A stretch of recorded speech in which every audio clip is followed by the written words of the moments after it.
May bahagyang kurot na naman sa dibdib niya sa nasaksihan. Hey, jealous is not welcome here, honey. What's the matter with you? Tila iritadong tanong nito. Nagdiwang ang puso niya pero saglit lang iyon dahil agad din namang naglambing dito si Mickey Mouse.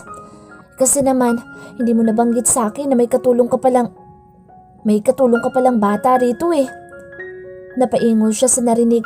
Alam naman niyang may katulong ka palang maganda ang ibig nitong sabihin pero hindi nito nagawang sambitin iyon sa harap niya. Out of pride, maybe. Saglit lang ay naglilingkisan na muli ang dalawa kaya agad nang tumalikod si Carmela upang dumiretso sa kusina. Pero hindi niya ulit nagawa iyon dahil muli siyang pinigilan sa braso ng bruha. I just wanna make it clear, nakatulong ka lang dito babae. Take your hands off my boyfriend. Klaro? Para matapos na ay tumango na lang siya. Sige po, malinaw na malinaw at nagkakaintindihan po tayo, Miss Honey. Siguro naman ay pwede na akong gumawa ng krema ngayon since sabi ni Sir Simon ay mahilig kayo. Nanlalaki ang mga mata at ilong na tiningnan siya nito. Hindi na niya ito niya ang magsalita at sa halip ay agad na niyang dinugtungan ng unang sinabi. Sa krema? Mahilig kayo sa krema, hindi ba? Heto na po at gagawa na ang muchacha. Hindi na niya hinintay ang pagsang-ayon ng mga ito at agad nang tumalikod papasok ng kusina. Hindi naman nakaligtas sa kanyang pandinig ang pag-usal ng sosyal na pagmumura ng bisita ni Simon. Asar na asar kunwa ay wala na lang siyang narinig para magawa na ang dapat gawin. Nang maihanda ang mga kakailanganing sangkap ay agad na niyang sinimula ng order ni Mickey Mouse.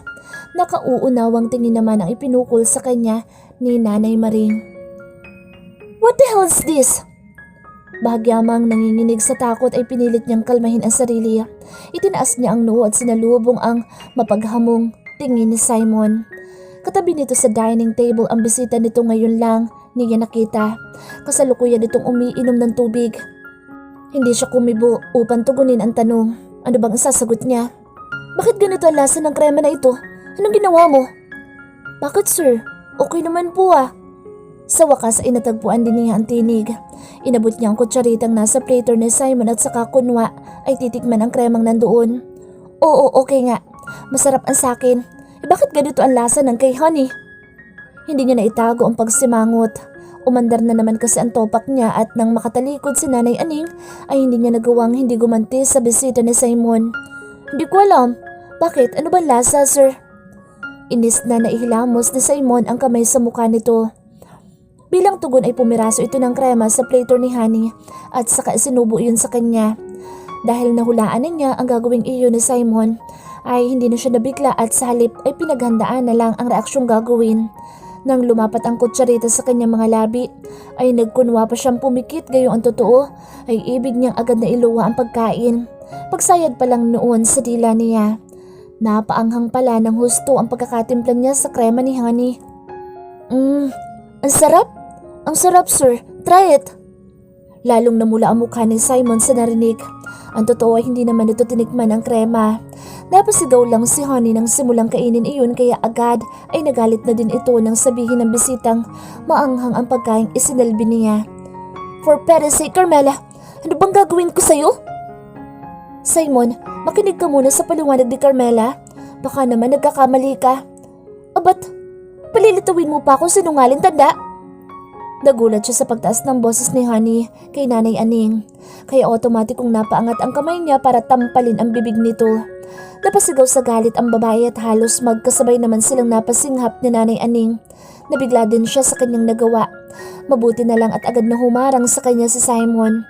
Kung hindi ay puro kalmot na siguro ang flawless niyang mukha. Stop! Tumigil na nga kayo. Wala naman dapat pag-awayan. Bakit kayo nagkakaganyan? Basta siya eh. Wika niya sabay turo sa mukha ni Honey na agad namang hinawi nito. Lalong humigpit ang yakap ni Simon sa katawan ng katabi, kaya lalo siyang nainis. Bastos ka din! Dessert ang pinagagawa sa'yo, hindi Bicol Express! Stupid ah! Ngaling-ngaling dunggulin niyang muli ang huso nito sa nadaramang inis. Tama na nga kayo! Simon, akin na at akong titikim niyan. Sabay silang napasigaw ng huwag ni Simon. Siya dahil alam niya ang totoong lasa ng krema at si Simon dahil alam nito ang totoo kahit pa hindi nito tinakman iyon. Wow, napaka-protective niyo naman. Bakit hindi niyo hayaan ang matanda para magkaalaman na tayo dito? Nanay Aning, huwag po. Muli niyang sabi. Nang balikan niya ng tingin sa Simon ay natagpuan niyang nakamasid ito ng matiim sa kanya. Sinaklot siya ng nerbiyos para sa katiwala. Nay! Walang nagawa ang pagtatangka nilang pigilan ng matanda dahil agad nitong isinubo ang isang bahagi ng krema na kinurot lang ng mga daliri nito. Bumilang siya sa isip ng 3 sabay pikit. Sigurado siya, umiikot na ang puwet ng matanda sa labis na anghang ng pagkain. Kaya namangha siya na makitang nakangiti pa si Nanay Aning habang tila nasasarapang nginunguya ang krema. Tingnan mo na anak, masarap naman ah. Ano ba sinasabi niyong hindi masarap? Anito habang panay ang nguya. Natulala siya dito gayon din sa Simon. Ang sumunod na pangyayari ay ikinasiya niya. Mabilis na tumayo si Honey at agad na kinuha nito ang shoulder bag na nakapatong sa mesa. Paniwalaan mo ang 2 pangit na yan kung gusto mo. How dare you, Simon? You didn't even bother to taste the food yourself. Yun lang at mabilis nang tumalikod ang babae palabas ng bahay. Hinabol ito ng binata pero ilang saglit lang ay narinig na din niya ang angil ng papalayong sakyang tiyak na siyang gamit ni Honey. Hindi nagtagal ay bumalik na din si Simon at nang makalapit ay walang kibong tinitigan siya nito, maging si Nanay Aning. Manang, hanga ako sa inyo. Kung paano kayong magmahal at magpahalaga sa tao. Sana lang ay tama kayo sa ginagawa nyo. Napairap siya sa narinig subalit agad na napatakip siya ng bibig sa sumunod na sinabi nito. Sige Manang, maaari na kayong tumakbo sa kusina para ilabas yan. Go! Para namang trumpong maliksing kumilos ang paan ni Nanay Aning at nagmamadali nitong tinakbo ang lababo at agad na nilunasan ang maanghang na sitwasyong pinasok nito. Nahihiya siya sa sarili nang dahil sa kanya ay muntik nang mapahamak si Nanay Aning. 2 araw itong hindi masyadong nakakain at hindi rin nagsasalita. Kahit wala itong sinasabi, alam niyang dinadamdam nito ng husto ang epekto ng ginawa nitong pagtulong sa kanya. Humingi na siya ng paumanhin dito pero kahit patawarin pa siya nito ng ilang beses ay hindi na niya magawang basta na lamang kalimutan ang nangyari. Dahil sa kagagahin niya ay nagawa nitong ipahamak ang sarili. Anong klaseng tao siya? Muli siyang napabuntong hininga. Hindi siya dapat nagkakaganito. Ano naman sa kanya kung magkaroon man ng bisitang babae sa Simon? Hindi ba tama lang iyon para matupad na ang pinakaaasam ni Nanay Aning na makita na nito ang babaeng para rito at muli nitong magawa ang magtiwala sa mga kabaro niya? Yun ang mahalaga kaya wala siyang karapatang umeksena. Napapitlag siya nang marinig ang paghimpil ng kotse sa labas. Agad niyang inalerto ang sarili sa pagpasok ni Simon. Maaga kayatang nauwi anak? Tanong ni Nanay Aning mula sa kanyang likuran. Siya naman ay hindi magawang magsalita dahil ang buong atensyon niya ngayon ay na kay Simon at sa magandang babaeng kasama nito. It's Friday and I told Maya to cancel all my appointments for this afternoon. Wika nitong ang tinutukoy ay ang sekretarya nitong nakilala na rin niya noong araw na maghatid siya ng relyeno sa opisina nito. By the way Manang, this is Bianca, an old friend. Anito sabay pukol ng malambing na tingin sa katabing dalaga at saka muling tumingin sa kanilang dalawa ni Nanay Aning. Bianca, si Manang Aning at si Carmela. Sila mga kasama ko rito sa bahay. May isa pa na tumutulong sa kusina pero wala ngayon kaya kami lang 3 ang naririto. Tumango ang magandang babae at ngumiti sa kanila. Hindi niya mailarawan ang panibughong agad na lumukob sa kanya sa nasaksihan. Maganda si Megan, yung tipo ng gandang maaari mong ipagmalaki sa lahat. Ang itsura nito at paraan ng pagkilos maging ng pagngiti ay maihahalin tulad sa dating beauty queen na si Megan Yang. Gandang elegante at tipong igagalang. Hello, kumusta po kayo? Lalo na siyang nakadama ng lungkot nang marinig ang sinabi nito. Walang duda, mabuting babae si Bianca. At sa paraan ng pagtitinginan nito at ni Simon, hindi malayong may mabuong damdamin sa pagitan ng dalawa.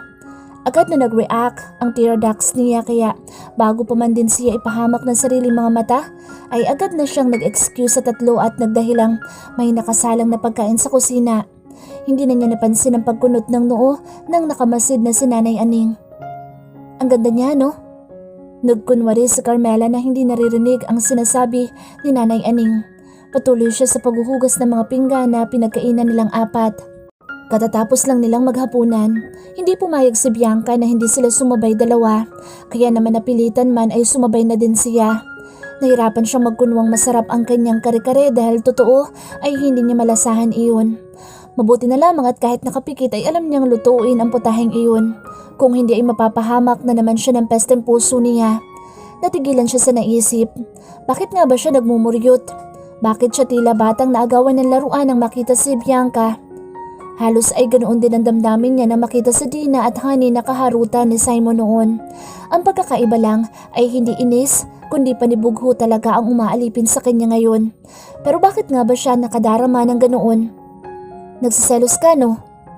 Napamata siya kay Nanay Aning sa sinabi nito. Sinabi lang nito ang bagay na nagsisimula ng tumakbo sa isip niya. Nagsiselos nga ba siya? Iniiwas niya ang tingin habang patuloy lang sa ginagawa. Nagsiselos ka nga.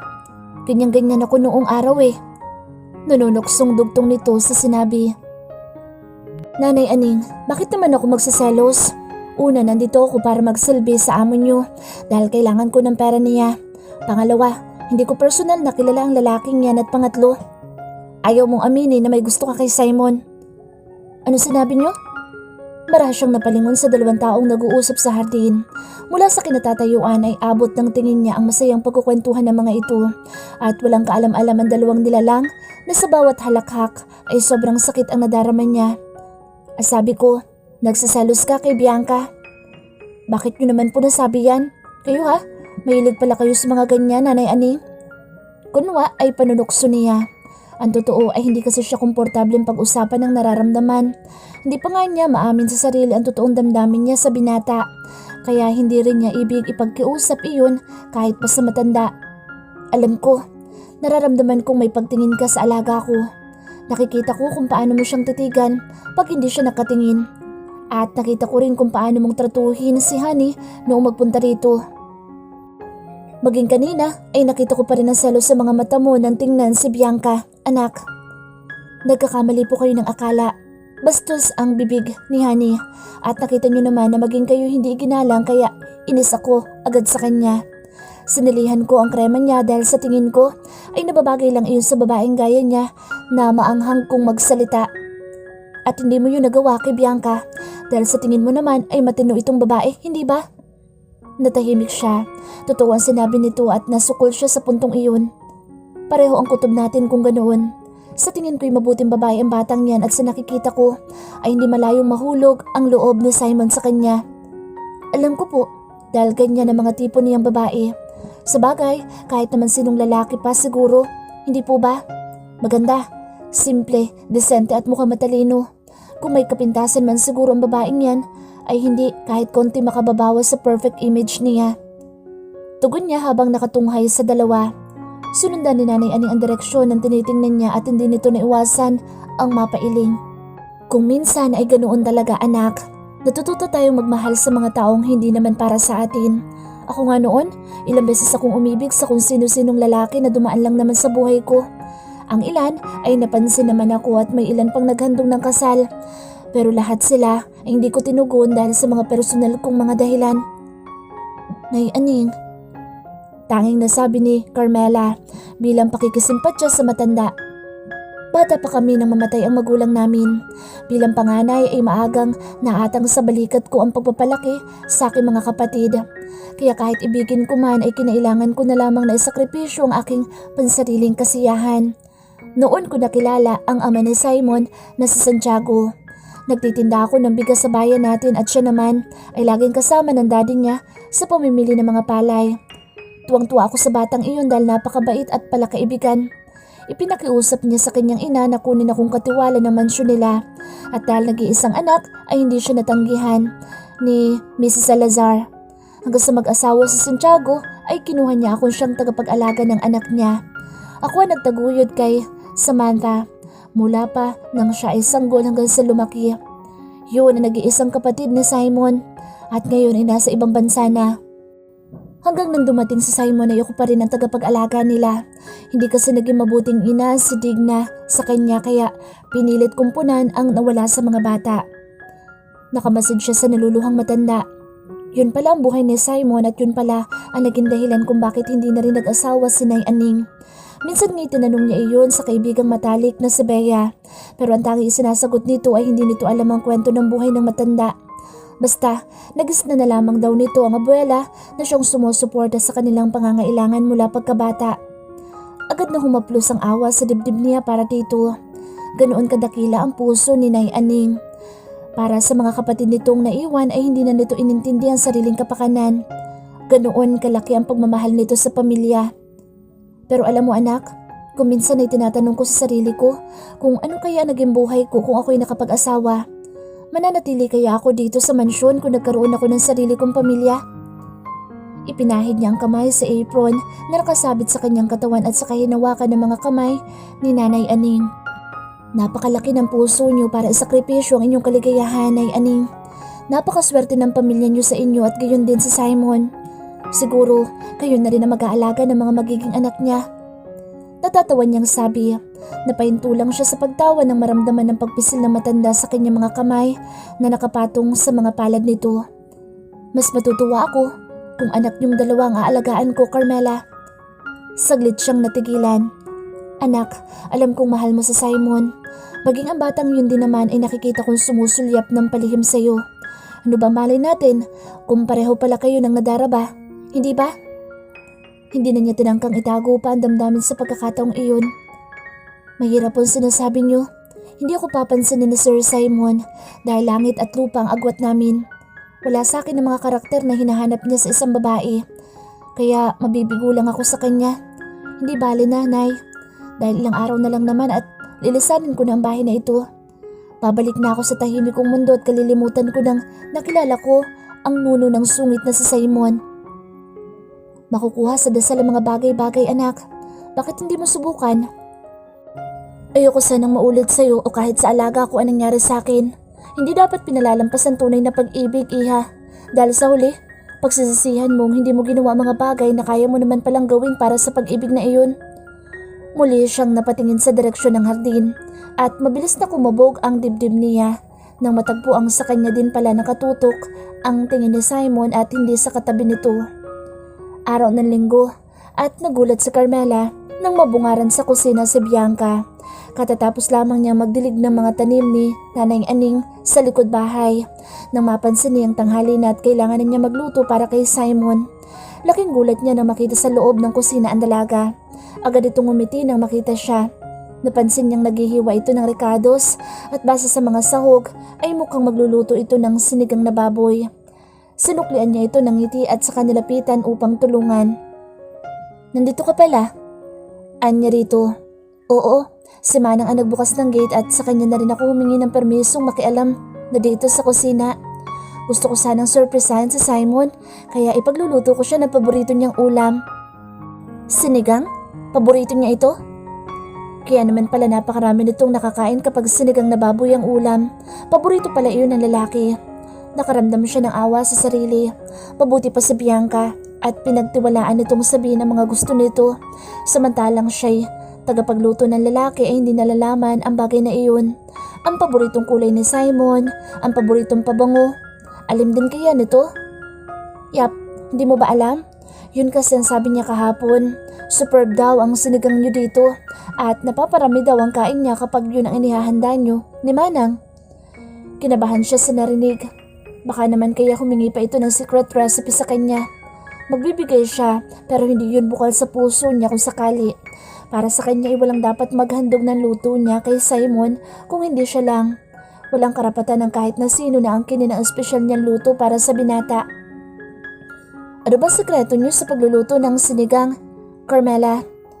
Napapikit siya ng lihim sa tanong na iyon. Ang totoo ay wala namang sekreto. Totoo sa loob niya nang sabihin niya kay Nanay Aning na isang tasang pagmamahal ang sekretong sangkap na inilalagay niya sa putahe. Dahil sa tuwing nagluluto siya para kay Simon ay buong pagmamahal niyang ginagawa iyon. Sekreto? Nor sinigang? Wika niyang nagpatawa kay Bianca. Naikumpara na naman niya ang sarili dito. Maging ang pagtawa nito ay tila aral at may bilang. Hindi gaya niyang tatawa na lang kung gusto. Ngangawa ng walang kapoys-poys kung kailangan at mag-iiskandalo kung hinihingi ng pagkakataon. Agad siyang nag-self-pity. Alam niya, si Bianca ang babaeng nababagay para sa isang Simon sa Monte. Isang buntong hininga ay hinugot niya sa dibdib at saka itinuro kay Bianca ang magic procedure niya. Pero syempre, Limitado lang ang may babahagi niya para rito. Wow, you cook this? Nakangiting tanong ni Simon kay Bianca. Nabigla siya ng pagbaba para sa pananghalian ay nandoon ito sa kusina at nag-aayos ng pagkain. Gayong wala naman silang usapan nito. Agad itong lumapit sa kanya at saka sinabing nandoon ito para sorpresahin siya. He was indeed surprised. Seeing her in the kitchen this early was not really expected. Ang totoo'y pinag-iisipan niya kung anong hakbang ang gagawin upang muling makita ito. After a day of good conversation, he had realized that Bianca was the perfect woman for him. Lahat ng hinahanap niya para sa isang babae ay naririto. Tsak na makakatuwang din niya ito sa pagnanegosyo, kaya walang dahilan para hindi niya i-consider ang dalaga sa buhay niya. And looking at her like this, he was damn sure she wouldn't give him a hard time. Tsak na mapapasagot niya agad ito. Hinawi niya ang ilang hibla ng buhok ng dalaga at masuyong inilagay sa likod ng tenga nito. Ngumiti naman ito sa kanya ng ubod tamis at saka siya pinaupo sa harap ng mesa upang tikman ang niluto nitong paborito daw niyang ulam. Well, hindi naman niya talaga paborito ang sinigang na baboy. Na-appreciate lang niya iyon mula nang matikman ang luto ni Carmela na hindi na niya nalimutan mula noon. At hindi niya namalayang nabanggit na pala niya iyon kay Bianca na mag-usisa ito tungkol sa babae. Hindi kasi ito makapaniwala na ang magandang kagaya ni Carmela ay namamasukan lang sa kanya ngayon bilang maid. She had been very honest to tell him that a woman like her should not work as a maid but as a commercial model. Natawa lang siya sa komentong iyon at hindi na lamang pinansin ang masarap na damdaming bumalot sa puso niya sa narinig. Bianca was not lying when she said that Carmela was truly attractive. Her expressive eyes were her best asset, and he was trying his best not to be distracted by those eyes. Kung ang mga tingin nito ay may gayuma na, paano pa ba ang mga ngiti nitong ipinupukol sa kanya? At hindi niya alam kung paanong pakikibagayin ang sarili kapag naghalo na ang kapilyahan at ngiti sa mga matang iyon ng dalaga. Ako syempre, did you like it? Tumango siya. Masarap ang luto ni Bianca at nahahawig iyon sa timpla ni Carmela. Pero ang hindi niya maunawaan ay kung bakit may kulang sa timplang iyon. Bakit kahit husto naman sa asim at tama naman ang lasa ay may tila kulang pa ring hinahanap ang taste buds niya. Masarap. You're a great cook, Bianca. Thank you.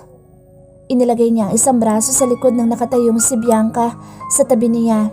And that was enough cue for her to lower her face to him. Hinagkan niya ito sa pisngi, tanda ng pasasalamat. Nang muli itong dumiretso sa pagkakatayo, ay sa kanya napagtuunan ng pansin sa Carmela na nakatayo sa dulo ng mesa. She was sadly looking at him. Napaisip tuloy siya, hindi kaya ito ang kulang sa eksena ng sinigang? Mula ng araw na iyon, ay parati nang magkasama sina Simon at Bianca. Kung hindi ginagabi sa pag-uwi si Simon, ay ang dalaga naman ang pumapasyal dito sa bahay. Unti-unti ay pilit na ring ibinabaon ni Carmela ang damdamin para dito dahil alam niya siya din ang talo sa bandang huli. Wala siyang halaga para kay Simon, yun ang totoo. Kung may mga pagkakataon mang lumalambot ang damdamin nito sa kanya ay hindi niya dapat bigyan ng malalim na kahulugan iyon dahil baliwala naman siya para rito. Mali ang umasang darating ang panahong matututunan din siya nitong lingunin dahil may isang Biancang nakapagitan sa kanila. Isa pa ay ano ba ang laban niya sa isang Bianca? Kaya nararapat lang natigilan na niya ang kapapantasya sa amo niya. Carmi, did you hear me? Muntik na siyang mapatalon sa labis na pagkagulat nang mamalayang kinakausap na pala siya ni Simon. Sa labis na pagkabigla ay maangsi ang napatitig dito. Ilang sandali ang kinailangan lumipas bago rumehistro sa sistema niya ang kabuuan nito. Simon was looking at her as if she was the most beautiful woman in the planet. And true, she felt really beautiful. His eyes were speaking fascination and she couldn't help but turn red. May sinasabi ka, sir? Nang ngumisi ito ay lalo na siyang namula sa pagkapahiya. Hindi niya alam kung gaano na ito katagal na nandoon. Ano kayang itsura niya nang dumating ito? Ay sabi ko ay may bisita ka. Nariyan daw sa labas ang kapatid mo, sabi ni Manang. Napakislot siya. Kabilin-bililan niya kay Kaloy na huwag siyang pupuntahan sa mansyon. Isa pa ay hindi naman ito alam ang daan patungo doon kung hindi ito sasamahan ni Mang Nick. Patagilid siyang dumaan sa pinto kung saan nakatayo si Simon. Pinagkaingat-ingatan niyang hindi sumagi man lang ang kanyang balat dito hanggang sa tuluyang makalabas. Hindi niya dapat kalimutang off limits na ito para sa kanya ngayon. Hindi si Mang Nick, kung hindi si Jojo ang kasama ni Kaloy nang makita niya itong nakaupo sa sofa. Preskong presko itong tingnan sa suot nitong light yellow polo shirt at puting pantalon. Gusto sa tindig at makisig din si Jojo, pero kung ang pagkukumparahan ay si Simon, walang binatbat ito. At kung ang tatanungin ay ang puso niya, lalo namang wala na itong panalo. Kaloy, napasyal ka? Casual niyang tanong sa kapatid. Noong isang araw lang siya tumawag dito at gaya ng dati ay pampalakas loob lang ang naibigay niya. Total naman ay matatapos na ang 2 linggong pamamasukan niya kay Simon at makukuha na rin niya ang perang itutulong para sa paglabas ng ama. Ate, si Jojo na lang sigurong tanungin mo. Ang sabi ko nga ay ayaw mong puntahan kita dito pero mapilit ang isang ito. Ibig niyang kutusan ng kapatid at isumbat dito ang ginawa nitong pagsama sa lalaki sa bahay ni Simon. Siyempre nakakahiya para dito tumanggap siya ng manliligaw. Tinitigan niya ng masama si Kaloy habang hindi naman ito makatingin sa kanya. Magkano kayang ibinayad ni Jojo dito ngayon? 100? 2? O 5? Nainis siyang bigla kay Jojo nang maalala ang mga panunuhol nito. Pasensya ka na, Carmela. Kinulit ko talaga ang kapatid mo dahil ang tagal na kitang hindi nakikita eh. Dito ka lang pala nagtatago. Hindi ako nagtatago, Jojo. Nagtatrabaho ako dito. Hindi niya itinago ang pagkairita. Pero bakit kailangan mo mamasukan dito? Kung ang pampiyansa kay Mang David ang iniisip mo ay matutulungan naman kita. Hindi kailangan kubain ang sarili mo sa pamamasukan kung kani-kaninong tao. Jojo, please. Gusto kong ginagawa ko. Gusto kong solusyonan ang problema namin sa sarili kong paraan. I appreciate your help. Pero kung maaari sana'y huwag mo nang abalahin pa ang sarili mo sa problemang ito ng pamilya namin. Hindi mo ako naiintindihan, Carmela. Makakalabas ng kulungan ng tatay mo kung hahayaan mo lang akong matulungan ka. Umuwi na tayo. It hurts me when I see you like this. Nairita siya sa mga sinasabi ni Jojo. Kung makapagsalita ito ay tila nobyo niyang nag-aalala para sa kanyang kapakanan. Matagal na niyang diniretso ang binata na wala nang aasahan pa sa kanya.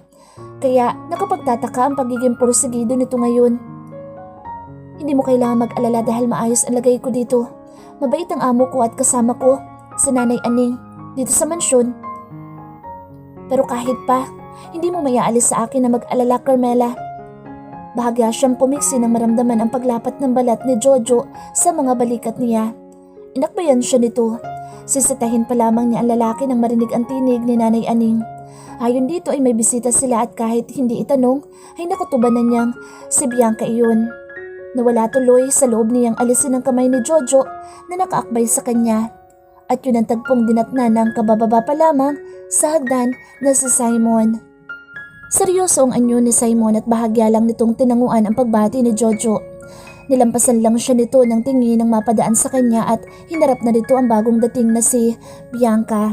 Nakita niya kung paanong lumiwanag ang anyo ng babae nang makita si Simon at huli na para bawiin niya ang tingin nang makitang hinagkan nito sa pisngi ang lalaki. Umikot naman ang isang kamay ng huli at humantong iyon sa maliit na bewang ni Bianca. Hindi kagandahan ang tagpong iyon kaya minabuti niyang balikan na lang ng tingin sa Jojo. Mas nanaisin pa niyang pagtiyagaan na kausapin ito kaysa naman masaktan lang sa paglalambingan ni na Simon at Bianca. Ang akala niya ay tutuloy na sa hardin ng dalawa gaya ng dating ginagawa ng mga ito. Kaya nagtaka siya ng igiya ni Simon ang kasama sa sofa set na katapat ng kinaroroonan nila. Una nitong pinaupo si Bianca at saka ito tumabi sa dalaga. Nakaramdam agad siya ng kakaiba nang makita ang pinaggagawa ni Simon. Bago pa malimutan ay inanyayahan na rin niyang maupo si Jojo. Kailangan dahil anumang saglit ay tila bibigay ang nanginginig niyang mga tuhod. Parang extra sweet yata ang kumag na ito ngayon ah. Humingi ito ng juice kay Manang Aning at nang tumayo siya upang magtangkang kumuha ng inumin ay tumanggi ito. It's okay, Carmi. You have a visitor here, so no worries. Wika nito na hindi naman umabot sa mga mata ang pagkakangiti. Sarcastic pa nga sa pandinig niya ang sinabi ng lalaki.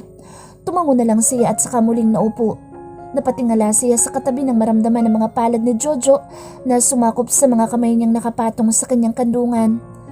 Please, Pag-isipan mo sinasabi ko kanina, Carmela. Hindi mo kailangan mga tulong.